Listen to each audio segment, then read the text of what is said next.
जय श्री कृष्णा। आप सभी को षटतिला एकादशी की हार्दिक मंगल शुभकामनाएं। श्री विष्णु की कृपा आप और आपके परिवार पर सदा बनी रहे। आज की वीडियो में हम आपको षटतिला एकादशी की कथा सुनाएंगे। वीडियो को अंत तक जरूर देखें। इस वीडियो में आपके लिए कुछ खास उपाय हैं जो इस दिन आपको करने चाहिए। आइए कथा आरंभ करते हैं। जय श्री विष्णु। भगवान श्री कृष्ण के श्री मुख से एकादशी व्रतों का महात्म सुनकर श्रद्धा पूर्वक उनको प्रणाम करते हुए धर्मराज युधिष्ठिर ने कहा, हे मधुसूदन, आपके मुख से एकादशियों की कथा सुनकर मुझे असीम आनंद की प्राप्ति हुई। हे केशव, कृपा करके अन्य एकादशी के महात्म सुनाने की कृपा करें। तब श्री कृष्ण मुस्कुराते हुए धर्मराज युधिष्ठिर से बोले, हे धर्मराज, मैं तुम्हें माघ मास की कृष्ण पक्ष की षटतिला एकादशी व्रत की कथा सुनाता हूँ। तुम ध्यान पूर्वक सुनना। एक बार दलभ्य ऋषि ने पुलस्त्य ऋषि से पूछा, ऋषिवर, मनुष्य पृथ्वी लोक पर ब्रह्म हत्या, दूसरों के धन की चोरी जैसे अनेकों महापाप करते हैं। इतना ही नहीं, दूसरों की तरक्की और उनको आगे बढ़ते देख ईर्ष्या करते हैं। ऐसे मनुष्य पाप, क्रोध, ईर्ष्या, लालच, मूर्खतावश करते हैं और बाद में शोक करके पछतावा करते हैं। फिर ये हमने क्या कर दिया? हे मुनिवर, ऐसे मनुष्यों को नरक से बचाने का क्या उपाय है? आप कोई ऐसा उपाय बताएं जिससे कलयुग में ऐसे मनुष्य को नरक से बचाया जा सके। ऐसा कौन सा दान पुण्य वे करें जिसके प्रभाव से उनके सभी पाप नष्ट हो जाएं? कृपया मुझे इन सब का उत्तर विस्तार पूर्वक बताइए। तब पुलस्त्य ऋषि कहने लगे, हे मुनिवर, आपने मुझसे बहुत ही सुंदर प्रश्न पूछा है। इससे संसार के मनुष्यों का हित होगा। जिस रहस्य को देवराज इंद्र देवता भी नहीं जान पाए, वही रहस्य अब मैं आपको अवश्य बताऊंगा। माघ मास आने पर मनुष्य को स्नान आदि से शुद्ध होकर अपनी इंद्रियों को वश में करके काम, क्रोध, लोभ, मोह, अहंकार, ईर्ष्या और द्वेष आदि का त्याग अर्थात इन सब बुरे कर्मों से बचना चाहिए। पुष्प नक्षत्र में गोबर, कपास, तिल मिलाकर उसके उपले बनाने चाहिए और उन उपलों से 108 बार हवन में आहुति देनी चाहिए। जिस दिन एकादशी तिथि हो तब अच्छे पुण्य देने वाले नियमों को ग्रहण करना चाहिए। इस दिन श्री हरि का पूजन व भजन करना चाहिए। दूसरे दिन धूप, दीप, नैवेद्य से पूजन कर भगवान विष्णु को खिचड़ी का भोग लगाएं। श्री हरि भगवान विष्णु का पूजन करके पेठा, नारियल, सुपारी सहित अर्घ देते हुए भगवान से विनय करें, हे भगवान, आप दीनों को शरण देने वाले हैं। आप इस संसार सागर में फंसे प्राणियों का उद्धार करने वाले हैं। हे पुंडरीकाक्ष, आप लक्ष्मी सहित इस अर्घ को स्वीकार करें। द्वादशी वाले दिन ब्राह्मणों को तिलों से भरा घड़ा, भोजन, वस्त्र, दक्षिणा आदि अपनी सामर्थ्य अनुसार दान करें। इस प्रकार मनुष्य जितने तिलों का दान करता है उतने ही वर्ष स्वर्ग में निवास करता है। इस दिन 6 प्रकार से तिलों के दान करने से इसका नाम षटतिला एकादशी पड़ा। तिलों में स्नान, तिलों का उपटन लगाना, तिलों से हवन, तिलों से तर्पण, तिलों का भोजन और तिलों का दान। इस प्रकार 6 प्रकार से तिलों के प्रयोग से मनुष्य के सभी पाप नष्ट हो जाते हैं। ऐसा कहकर पुलस्त्य ऋषि ने कहा, अब मैं षटतिला एकादशी की कथा सुनाता हूँ। एक समय नारद जी ने भगवान श्री हरि से षटतिला एकादशी का महत्व पूछा। वे कहने लगे, प्रभु, आप मेरा प्रणाम स्वीकार करें। नारायण नारायण करते हुए नारद जी बोले, हे प्रभु, षटतिला एकादशी के व्रत करने का क्या पुण्य फल मिलता है, उसकी कथा मुझे सुनाने की कृपा करें।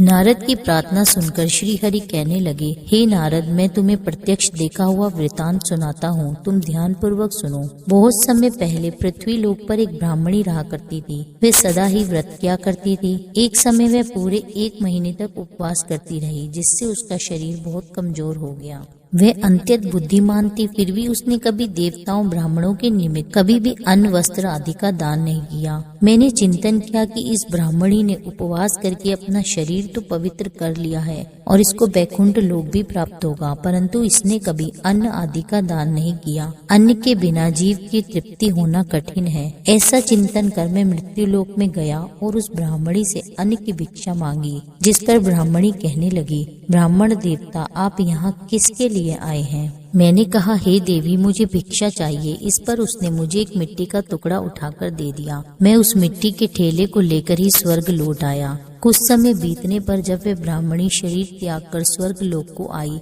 तो मिट्टी के पिंड को भिक्षा में देने के प्रभाव से ही उसे स्वर्ग लोक में आम वृक्ष सहित एक कुटिया मिल गई, किंतु उसने अपनी कुटिया को अन्य सभी वस्तुओं से खाली पाया। जिससे घबराकर वह मेरे पास आकर बोली, हे प्रभु, मैंने तो अनेकों व्रतों से सदा आपका पूजन किया, किंतु फिर भी मेरा घर जरूरत की अन्य वस्तुओं से खाली है। इसका क्या कारण है? हे प्रभु, तब भगवान बोले, हे ब्राह्मणी, तुम अपने घर जाओ। जब देव स्त्रियां तुम्हें देखने आए तब उनसे तुम षटतिला एकादशी का व्रत महत्म और उसका विधान पूछना। जब तक वह तुम्हें ना बताए तब तक तुम द्वार मत खोलना। भगवान के ऐसे वचन सुनकर वह अपने घर लौट गई और जब देव स्त्रियां आई और उससे द्वार खोलने के लिए कहने लगी, तब ब्राह्मणी ने कहा, अगर आप मुझे देखने आई हैं तो पहले मुझे षटतिला एकादशी का महात्म बताइए। तब उनमें से एक देव स्त्री ने कहा, यदि तुम्हारी ऐसी ही इच्छा है तो ध्यान पूर्वक सुनो, मैं एकादशी व्रत और उसका महात्म विधान सहित बताती हूँ। जब उस देव स्त्री ने षटतिला एकादशी का महात्म सुना दिया तब उस ब्राह्मणी ने भी द्वार खोल दिए। देव स्त्री ने ब्राह्मणी को सभी स्त्रियों से अलग पाया। उस ब्राह्मणी ने स्त्रियों के कहे अनुसार फिर षटतिला एकादशी का उपवास किया, जिसके पुण्य प्रभाव से उसका घर धन धान्य और समृद्धि से भर गया। हे धर्मराज, मनुष्यों को अज्ञान को त्याग कर षटतिला एकादशी का उपवास अवश्य ही रखना चाहिए। इस एकादशी व्रत को करने से मनुष्य को जन्म जन्मांतर निरोगी काया प्राप्त होती है। इस उपवास करने से मनुष्य के समस्त पाप नष्ट हो जाते हैं। इस दिन व्रत रखने से जहाँ शारीरिक पवित्रता और निरोगता प्राप्त होती है, वहीं अन्न तिल आदि का दान करने से धन धान्य में बढ़ोतरी होती है। ऐसा माना जाता है मनुष्य अपने जीवन में जिस जिस वस्तु का दान करता है, शरीर त्यागने के बाद उसे फल भी उसी रूप में प्राप्त होता है। इसलिए दान पुण्य हमें अवश्य करना चाहिए। दान पुण्य आपको अपनी सामर्थ्यानुसार करना चाहिए। बिना दान पुण्य के हमारे धार्मिक कार्य करना व्यर्थ है। ये कुछ ऐसे उपाय हैं जिन्हें करने से आपके एकादशी व्रत का फल पूर्ण प्राप्त होता है। एकादशी की रात्रि के दिन जागरण करना चाहिए। रात्रि में अखंड दीपक प्रज्वलित कर जितना जागना आपके लिए संभव हो उतना हरि भजन हरि कीर्तन करना चाहिए। षटतिला एकादशी में तांबे चांदी या मिट्टी के पात्र में तिल भरकर दक्षिणा के साथ किसी ब्राह्मण को अवश्य दान करें। यह दान आपको द्वादशी वाले दिन संध्या काल से पहले किसी मंदिर में जाकर करना है या अपने घर में किसी ब्राह्मण को बुलाकर आप दान दे सकते हैं। षटतिला एकादशी का व्रत आपको शुभ मुहूर्त में ही खोलना चाहिए। ऐसा करने से ही आपको पूर्ण फल की प्राप्ति होती है, वरना आपको इसका आधा अधूरा फल प्राप्त होता है। तो ध्यान रहे कि आपको व्रत का पारण शुभ मुहूर्त में ही करना चाहिए। अब सुनिए श्री तुलसी चालीसा का पाठ। श्री तुलसी महारानी करो विनय सिरनाए, जो मम हो संकट विकट दीजिए मात नशाए। नमो नमो तुलसी महारानी, महिमा अमित न जाए बखानी। दियो विष्णु तुमको सन्माना, जग में छायो सो यश महाना। विष्णु प्रिया जय जयति भवानी, तिहु लोक की हो सुखानी। भगवत पूजा कर जो कोई, बिना तुम्हारे सफल न होई। जिन घर तब नहीं होए निवासा, उस पर करहि विष्णु नहीं बासा। करे सदा जो तव नित सुमिरन, तेह के काज होए सब पूरन। कार्तिक मास महात्म तुम्हारा, ताको जानत सब संसारा। तब पूजन जो करे कुवारी, पावे सुंदर वर सुकुमारी। कर जो पूजन निप्रति नारी, सुख संपत्ति से होए सुखारी। वृद्धा नारी करे जो पूजन, मिले भक्ति हो वे पुलकित मन। श्रद्धा से पूजे जो कोई, भवनिधि से तर जावे सोई। कथा भागवत यज्ञ करावे, तुम भी नहीं सफलता पावे। खायो तब प्रताप जग भारी, ध्यावत तुम्हें सकल चितधारी।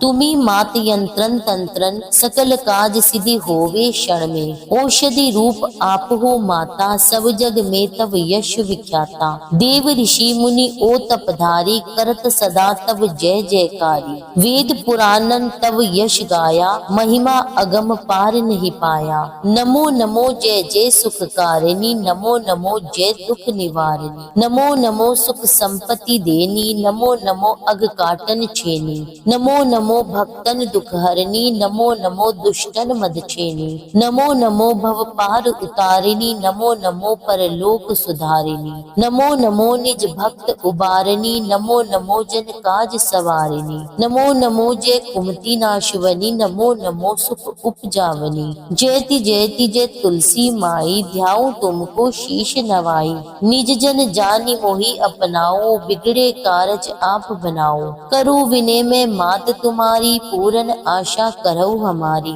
शरण चरण कर जोरी मनाओ, निश दिन तेरे ही गुण गाऊं। कहूँ मात यह अब मोह पर दाया, निर्मल होए सकल मम काया। मंगू मात यह बर दीजिए, सकल मनोरथ पूर्ण कीजिए। जनू नहीं कुछ नेम अचारा, क्षमऊ मात अपराध हमारा। बरहा मास करे जो पूजा, तासम जग में और न दूजा। प्रथम ही गंगा जल मगवावे, फिर सुंदर स्नान करावे। चंदन अक्षत पुष्प चढ़ावे, धूप दीप नैवेद्य लगावे। करे आचमन गंगा जल से, ध्यान करे हृदय निर्मल से। पाठ करे फिर चालीसा की, स्तुति करे माता तुलसा की। यह विधि पूजा करे हमेशा, ताके तन नहीं रहे कलेशा। करे मास कार्तिक का साधन, सोवे नित्य पवित्र सिद्ध हुई जाही। है ये कथा महा सुखदाई, पढ़े सुने जो भव तर जाई। तुलसी मैया तुम कल्याणी, तुमरी महिमा सब जग जानी। भाव न तुझे माँ नित्य नित्य ध्यावे, गा गा कर माँ तुझे रिझावे। यह श्री तुलसी चालीसा पाठ करे जो कोई,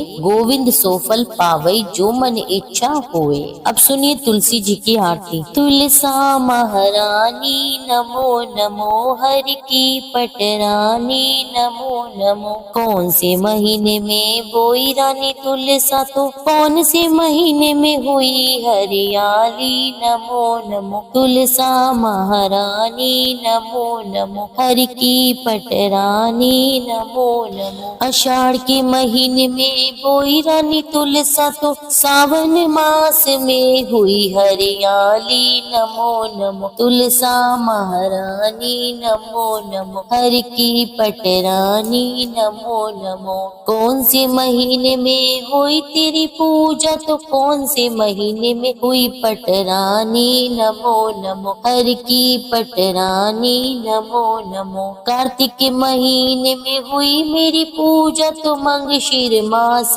हुई पटरानी। नमो नमो तुलसा महारानी, नमो नमो। धूप दीप नैवेद्य आरती, तो पुष्पन की बरसानी। नमो नमो हर की पटरानी नमो नमो। 56 भोग 36 व्यंजन, तो बिन तुलसा हर एक न मानी। नमो नमो तुलसा महारानी, नमो नमो हर की पटरानी नमो नमो। जो कोई तुलसा को सवेरे गाए, श्री कृष्ण के दर्शन पाए। जो कोई तुलसा को दोपहर को गाए, तो श्री खीर खांड के भोग लगाए। जो कोई तुलसा माई सांझ को गाए, तो श्री कृष्ण जी को आरती उतारे। जो कोई तुलसा को आधी रात को गाए, तो श्री कृष्ण जी के चरण दबाए। नमो नमो तुलसा महारानी, नमो नमो हर की पटरानी नमो नमो। उम्मीद करती हूँ कि मेरे द्वारा दी गई ये जानकारी आपको बेहद ही पसंद आई होगी। वीडियो थोड़ी सी भी यूजफुल लगी हो तो मेरे चैनल को सब्सक्राइब करें अभी, और बेल आइकन को प्रेस करें, जिससे सारे नोटिफिकेशन आपको सही समय पर मिल सके। वीडियो को ज्यादा से ज्यादा शेयर करें और लाइक करें, और कमेंट में लिख दीजिए जय श्री हरि।